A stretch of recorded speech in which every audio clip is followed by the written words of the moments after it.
बीड येथील 23 तारखेची जी इशारा सभा आहे, या सभेचं स्वरूप कसं असेल नेमकं?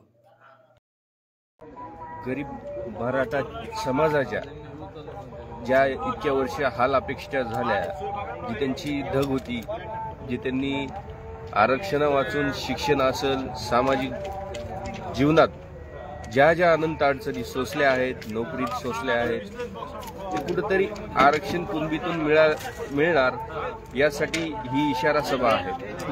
जे मराठा क्रांती मोर्चे आजपर्यंत निघले, त्या मराठा क्रांती मोर्चाच्या आचारसंहितेप्रमाणेच या सभेची आचारसंहिता असणार आहे।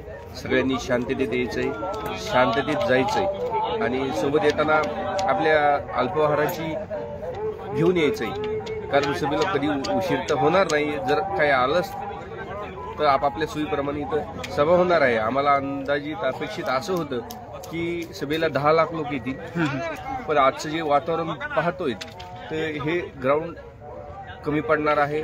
आम्ही जवळपास 100 एकरचं मैदान आणि 100 एकरची पार्किंग अशी 200-250 एकरची व्यवस्था केलेली आहे। या सध्याच्या अशा वातावरणातून असं वाटतंय की हे सर्व आम्हाला कमी पडणार आहे। आता इथलचं वातावरण असं बघून असं वाटतं की जी आंतरवाली सराटी या ठिकाणी भव्य सभा झाली होती, त्याच तेवढी मोठी सभा होईल असं वाटायला लागलं।